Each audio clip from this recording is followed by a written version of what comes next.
So hello students, hello class 10th और जो भी क्लास कनेक्ट हैं सबके लिए है गाइज। और इस वीडियो के अंदर ऐसे कुछ धमाल कमाल रूल आपको बताने वाला हूँ, सीक्वेंस ऑफ टेंस बताने वाला हूँ। अगर इनको पढ़ करके आप एग्जाम के अंदर जाते हैं तो इस बात के चांस कम होंगे कि आप गलतियाँ करके आएँ। इसके अंदर इस वीडियो के अंदर ऐसे कुछ रूल्स हम लोग डिस्कस करेंगे जहाँ पर आपको एक साथ कई सारे टेंसेस अगर दिखते हैं, सेंटेंस के अंदर एक साथ कई कई फॉर्मेशन आपको दिखती है, तो कहाँ पर कौन सी वर्ब किस तरीके से आएगी वो सब चीज़ें इस वीडियो के अंदर डिस्कस करने वाला हूँ। चीज़ें आपको स्क्रीन के ऊपर दिखाई भी देंगी, आप उसको अपनी नोटबुक के अंदर नोट कर सकते हो फॉर योर फ्यूचर पर्पज़। चाहे तो आप इस वीडियो को बार बार देख सकते हैं। टेंस की इसके पिछली जितनी भी वीडियो हमने बनाई हैं वो सब देखने के लिए आप डिस्क्रिप्शन बॉक्स में जाएँ, लिंक वहाँ पर आपको मिलने वाला है, क्योंकि वहाँ पर प्लेलिस्ट आपके लिए पूरी बना कर रखी हुई है। जाएँ प्लेलिस्ट को खोलें और तमाम वीडियोस जुड़ी हुई टेंस से आप देख सकते हैं। तो चलिए स्टार्ट करते हैं this video sequence of tenses. सबसे पहले नंबर 1 की बात करते हैं। According to the sequence of tenses, the tense of the verb in a subordinate clause. Guys, subordinate clause का मतलब होता है सेंटेंस जब दो हिस्सों में बटा होता है, सेंटेंस का वो हिस्सा जो दूसरे वाले हिस्से के ऊपर डिपेंड होता है, ठीक है, उसको बोलते हैं सबऑर्डिनेट क्लोज। तो सबऑर्डिनेट क्लोज का की जो भी वर्ब होगी वो फॉलो करेगी किसको? The tense of the verb in the principal clause. यानी कि जो भी प्रिंसिपल क्लोज होगा, यानी कि जो मेन फॉर्म होगा उस सेंटेंस का। मान लीजिए मैंने बोला कि दो पार्ट में डिवाइड रहता है, जो मेन पार्ट रहेगा जिसकी अपनी खुद की वैल्यू रहेगी, जिसको अपनी वैल्यू कंप्लीट करने के लिए दूसरे की जरूरत नहीं है, उसकी जो भी वर्ब रहेगी उसी के अकॉर्डिंग सबऑर्डिनेट क्लोज की जो भी वर्ब आएगी वो आएगी। सेकंड नंबर पे कहता है there are two main rules for the sequence of tense. दो बेसिक रूल यहाँ पर डिस्कस करने वाले हैं। क्या कहता है? सबसे फर्स्ट रूल कहता है कि if the verb in the principal clause is in the present और फ्यूचर टेंस। अगर मान लीजिए प्रिंसिपल क्लोज की जो वर्ब है वो प्रेजेंट में या फ्यूचर में है, तो the verb in the subordinate close, यानी कि सबऑर्डिनेट क्लोज की जो वर्ब रहेगी, दूसरे वाले हिस्से की जो वर्ब रहेगी, will be in any tense according to the sense. तो जो भी सेंस बन रही होगी सेंटेंस की, उसमें वो किसी के हिसाब से भी आ सकती है। लेकिन ये कब होगा? जब आपकी जो मेन आपका सेंटेंस का जो मेन पार्ट रहेगा वहाँ पर या तो प्रेजेंट होगा या फिर फ्यूचर होगा। तो बाद में आप कोई भी टेंस जो है वो चलेगा सीक्वेंस के हिसाब से नहीं, बल्कि सेंस के हिसाब से। रूल नंबर 2 क्या कहता है? If the verb in the principal clause is in the past tense sorry guys, the verb in the subordinate clause verb must also be written in the corresponding tense past tense for example। ये लेकिन अगर आपके principal close की, यानी कि ये वाला जो हिस्सा था, इधर वाला जो हिस्सा था, उधर पास्ट टेंस है, जैसे मान लीजिए आई न्यू, जैसे ये वाला एग्जांपल लिया हमने, आई नो या फिर आई विल या आई शैल नो है, तो बाद वाला जो हिस्सा है what he is doing, what he was doing, what he will be doing, सब चीज़ें चलेंगी सेंस के हिसाब से कि भैया आप आगे चल करके आपको पता लगने वाला है या अभी पता करने वाला, तो उसके अकॉर्डिंग चलेगा। लेकिन रूल नंबर 2 क्या कहता है? लेकिन ये वाला हिस्सा रूल नंबर 2 के हिसाब से अगर पास्ट में आ गया, आई नो की जगह पर आ गया आई न्यू, तो जो बाद वाला हिस्सा है ना, फिर ऑटोमेटिकली वो चला जाएगा आपका पास्ट में, मीन्स के वो आपके प्रिंसिपल क्लोज को ही फॉलो करेगा। Is that clear? तो दो ऑप्शन यहाँ पर हुई। अगर आपका प्रिंसिपल क्लोज प्रेजेंट में या फ्यूचर में है तो बाद में कोई भी टेंस चलेगा। अगर आपका मेन या प्रिंसिपल जो हिस्सा रहेगा सेंटेंस का वो पास्ट में है, तो जो बाद वाला हिस्सा है फिर उसके अंदर पास्ट ही आएगा, व्हाट ही वाज डूइंग। वहाँ पर बाकी ऑप्शन जो है वो खत्म हो जाएंगी, वो बाकी ऑप्शन वहाँ पर काम नहीं करेंगी। Is that clear guys? Okay, चलिए आगे बढ़ते हैं। Everything is clear to you, I hope. Okay, आगे कहता है देयर आर, रूल नंबर 2 के बाद आगे पढ़ते हैं। There are however some exceptions of this rule. कुछ अपवाद भी हैं इस रूल के, एक्सेप्शंस भी हैं, ठीक है। एक्सेप्शन का मतलब होता है जहाँ पर ये रूल लागू नहीं होता है। इससे पहले I knew he was telling he worked hard so that he might past, यानी कि ही वर्कड हार्ड यहाँ पर पास्ट आया तो ही माइट पास्ट यहाँ पर भी पास्ट आया। आगे कहता है कि क्या है इसके exceptions. If the verb in the subordinate clause expresses some universal truth और हैबिचुअल एक्शन। क्या आपका जो हिस्सा सबऑर्डिनेट है, यानी कि जिसकी अपनी कंप्लीट वैल्यू नहीं है, वो किसी यूनिवर्सल ट्रूथ को या हैबिचुअल एक्शन को या हैबिट को बता रहा है, it is always in the present tense. तो गाइज यूनिवर्सल ट्रूथ तो हमेशा प्रेजेंट में ही आती है, डायरेक्ट इनडायरेक्ट तक में भी ये रूल है कि भैया टेंस चेंज नहीं होगा यूनिवर्सल ट्रूथ का, तो वहाँ पर वो प्रेजेंट में ही आएगी। इस बात पर डिपेंड नहीं करेगा कि इससे आगे वाले हिस्से में पास्ट टेंस है, यानी कि प्रिंसिपल में पास्ट है तो सबऑर्डिनेट में पास्ट आएगा। ये रूल यहाँ पर काम नहीं करेगा जब सबऑर्डिनेट में क्या बता रहा होगा, यूनिवर्सल ट्रूथ या फिर habitual action. If it is always in the present tense, if even if the verb in the principal clause is the past for example. चाहे भले ही पास्ट में हो, बाद वाला हिस्सा अगर यूनिवर्सल ट्रूथ है तो फिर जो है वो प्रेजेंट में ही आएगा। ठीक है गाइज, तो एग्जांपल देखें, the old father told his son. अब ये टोल्ड यहाँ पर तो पास्ट आ गया, अब उसके अकॉर्डिंग तो पीछे वाले में भी पास्ट आना चाहिए, but told his son that union is strength, तो यहाँ पर यूनियन इज स्ट्रेंथ, ये तो प्रेजेंट में है। सॉरी गाइज, आई वो सॉरी गाइज, आपके लिए ना बहुत मेहनत करनी पड़ती है, चाहे खांसी हो, बीमारी कुछ भी हो, मेहनत खूब होती है आप लोगों के लिए, क्योंकि टारगेट क्या है, अब की बार 35 पार। ठीक है गाइज, अब की बार 35 पार का जो नारा है ना, ये वो नारा इसी से जो है वो कंप्लीट होगा जब आप पढ़ेंगे और पूरा पूरा मेरा साथ देंगे। ठीक है, तो आगे कहता है आई वॉज सॉरी, अब यहाँ पर पास्ट आया, to hear that he has a bad temper. अब ये हैज़ यहाँ पर आया मीन्स कि तो प्रेजेंट को बता रहा है, बट उससे पहले पास्ट आया, लेकिन चूंकि ये हैबिचुअल है, यूनिवर्सल ट्रूथ है, इसलिए जो ट्रूथ इंसिडेंट रहेंगे उनके लिए फिर आप जो है वो डिपेंड नहीं करेगा कि पहले वाले हिस्से में क्या आया क्या नहीं आया। आगे बढ़ते हैं, सेकेंड पॉइंट कहता है if the verb in the subordinate close is introduce by the conjunction, ध्यान से एक बार इसको रब कर लेते हैं।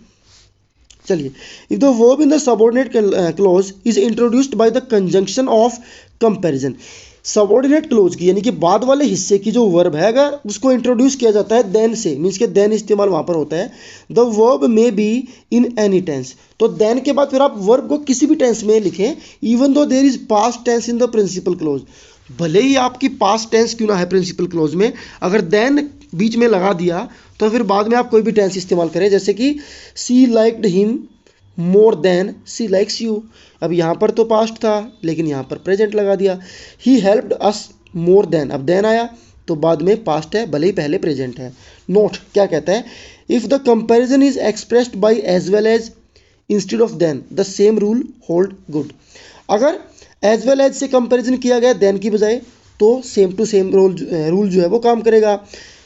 Any tense may be followed by any tense, कोई भी टेंस किसी भी टेंस को फॉलो कर सकता है according to the sense intended by the speaker. For example, यानी कि अगर एज वेल एज से कंपैरिजन करते हैं तो कोई भी टेंस किसी भी तरीके से जो है वहाँ पर इस्तेमाल हो सकता है, स्पीकर के ऊपर डिपेंड करेगा, यानी कि बोलने वाले के ऊपर ही डिपेंड करेगा कि वो क्या बोलना चाहता है। He likes you as well as he liked me, देखिए पहले प्रेजेंट आया बाद में पास्ट आया, he will like you as well as he has liked me, पहले फ्यूचर आया बाद में प्रेजेंट आया, मतलब बोलने वाले के ऊपर डिपेंड चलेगा कि फिर वहाँ पर क्या आएगा। ठीक है, आगे बढ़ते हैं फ्रेंड्स, आगे नहीं साइड में बढ़ते हैं, क्या कहता है समझिए एक बार।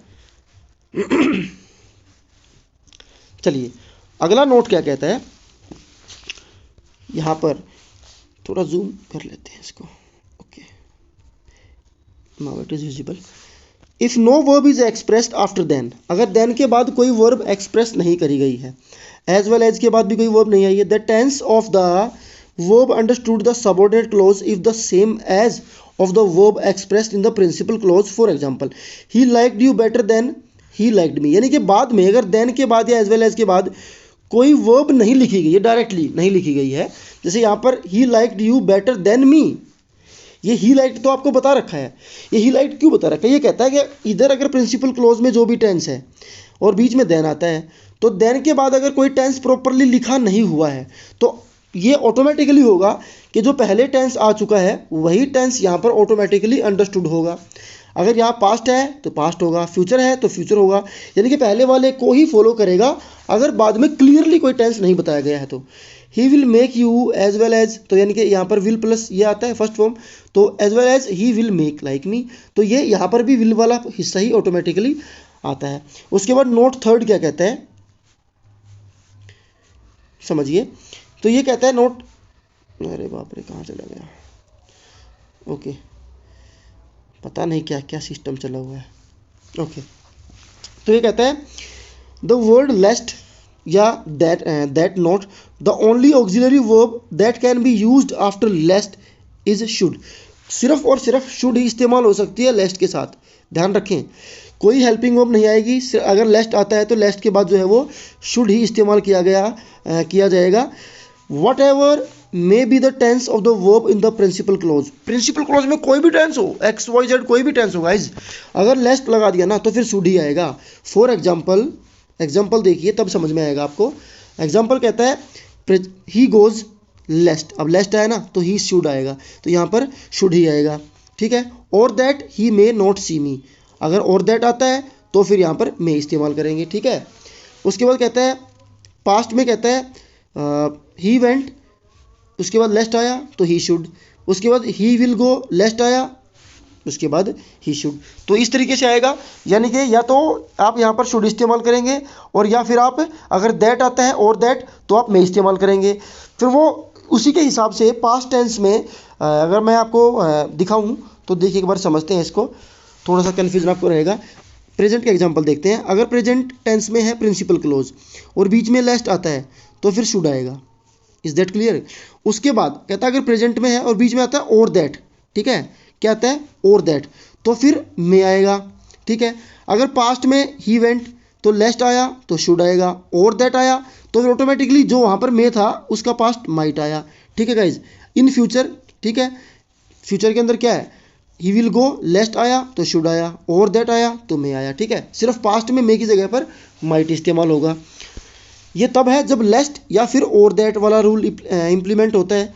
उसके बाद आगे बढ़ते हैं गाइज। आगे कहता है if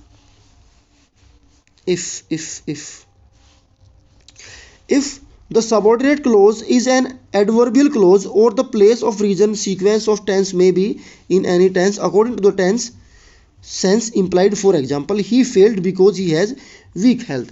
तो क्या कहता है, अगर आपका सबऑर्डिनेट क्लोज जो है वो कोई एडवर्ब क्लोज है, वो भी कैसा, प्लेस या रीजन का, तो सीक्वेंस जो रहेगा टेंस का, यानी कि अगर आपका पूरा एक हिस्सा सेंटेंस का किसी चीज़ का रीज़न बता रहा है या प्लेस बता रहा है, तो फिर जो सीक्वेंस रहेगा वो क्या रहेगा, समझ इस बात को, अकॉर्डिंग टू द टेंस या सेंस इम्प्लाइड, जो भी सेंस वहाँ पर इम्प्लाई हो रही होगी उस सेंस के अकॉर्डिंग ही टेंस इस्तेमाल करेंगे सबऑर्डिनेट क्लोज में।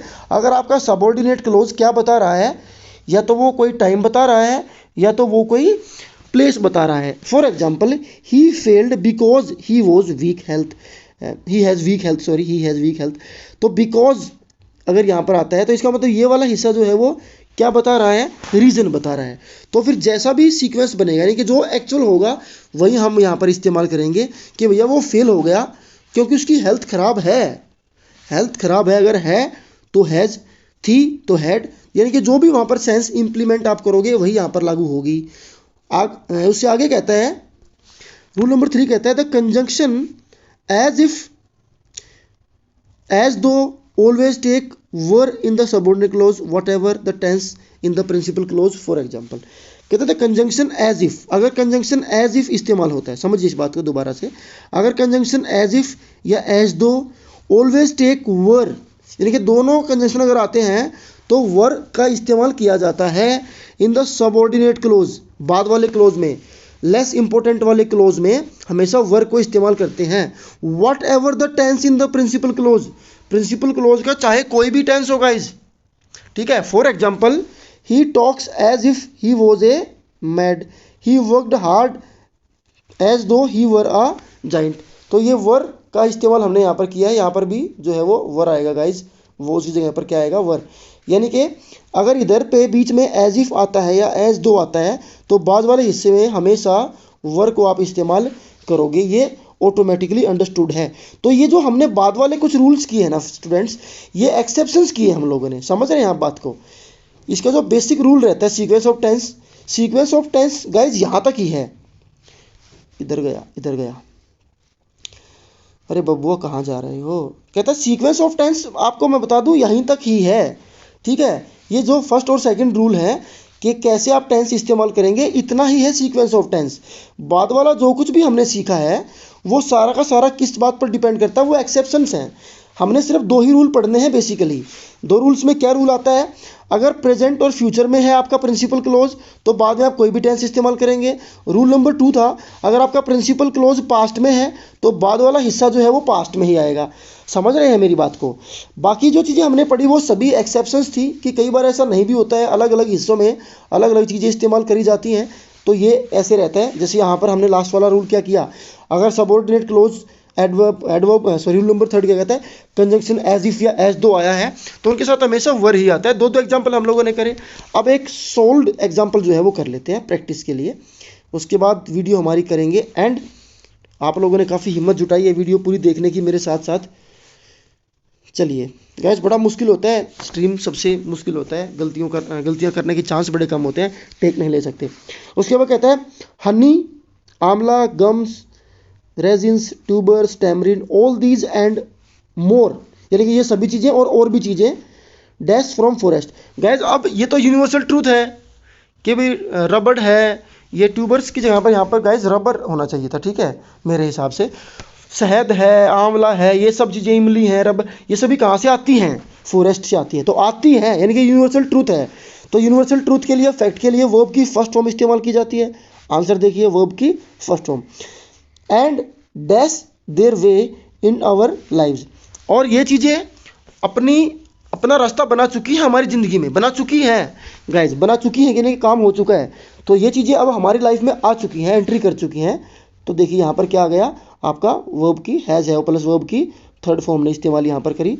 उसके बाद क्या कहता है, बट द ट्राइबल्स, लेकिन जो ट्राइबल्स हैं, जो कबीले हैं या जो आदिवासी रहते हैं, who dash pluck dig extract them get a pittance, लेकिन जो ट्राइबल्स हैं जो इनको तोड़ते हैं, मरोड़ते हैं या खोदते हैं, ठीक है, अब करते हैं, ऐसा करते हैं मतलब, तो करते हैं के लिए it is also universal fact या फैक्ट कह सकते हैं। तो यहाँ पर वर्ब की फर्स्ट फॉर्म का इस्तेमाल किया गया। Now the government dash decide to provide a minimum support price, अब गवर्नमेंट जो है वो, अब इससे पहली लाइन में उन्होंने कहा कि जो ट्राइबल्स इसको खोदने का काम करते हैं, तोड़ने का काम करते हैं और ये सारे काम करते हैं, उनको पिटेंस मिलता है, मतलब उनको बहुत कम मिलता है, ठीक है। अब ये जो चीज़ें हनी है, आंवला, ये सब चीज़ें हमारी लाइफ में एक प्लेस बना चुकी हैं, लेकिन कहता है जो इनको तोड़ने वाले हैं उनको बहुत कम नसीब होता है। पिटेंस का मतलब बिल्कुल फ्यू चीज़ें उनको मिलती है, कम मिलता है।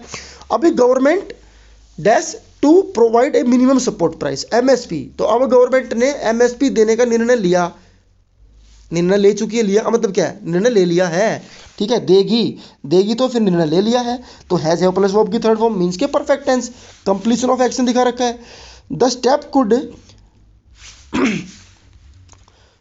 Sorry MSP for some select forest produce on the lines of wheat and paddy, तो गेहूं, धान जैसी कुछ चीज़ों के ऊपर एमएसपी का जो है वो डिसीजन लिया गया। The step could dash help around 40 million tribal families, अब ये जो स्टेप लिया है ये क्या करता है, ये कवर करता है, किसको कवर करता है, ये मदद करता है गाइज, हेल्प, ठीक है। द स्टेप कुड हेल्प, अब इसके लिए आपको क्या देखना है, इसके पीछे कोई टेंस का रूल आपने देखना ही नहीं है। यहाँ पर कुड इस्तेमाल किया गया गाइज, मॉडल्स के साथ हमेशा वर्ब की फर्स्ट फॉर्म आती है, तो रूल तो कोई यहाँ पर इंप्लीमेंट ही नहीं होगा, ठीक है। ये तो लड्डू है, ये क्वेश्चन तो लड्डू है, ठीक है। Always modals always carry verb की फर्स्ट फॉर्म, तो हमने हेल्प यहाँ पर इस्तेमाल किया। विच स्टिल डिपेंड पार्ट और whole year on income from forest, which still जो अब भी जो है वो डिपेंड करते हैं, किसके ऊपर, पूरा साल की जो इनकम रहती है वो इन चीज़ों के ऊपर डिपेंड करते हैं, अब भी करते हैं, करते रहेंगे, यानी कि एक फैक्ट है, ट्रूथ है। तो वर्ब की फर्स्ट फॉर्म हमने यहाँ पर इस्तेमाल करी। तो ये सारी चीज़ें जो हमने चार्ट सीखा इससे पहली वाली वीडियो के अंदर, इस वीडियो के अंदर हमने कुछ सीक्वेंस सीखी, ये सब चीज़ें एग्जाम के अंदर काम आने वाली हैं। आई होप ये चीज़ें आपको समझ में आ गई होंगी और आपने रियली इन्जॉय भी किया होगा वीडियो को। इन्जॉय को छोड़िए, समझ में आपको आया होगा, वही बड़ी चीज़ है, ठीक है, वही हमारे लिए मेन है। और अब की बार 35 पार के नारे के साथ इस वीडियो को कर रहे हैं एंड। चलिए मिलते हैं अगली वीडियो के अंदर। Take care, bye bye and don't forget to subscribe this channel and share this video guys.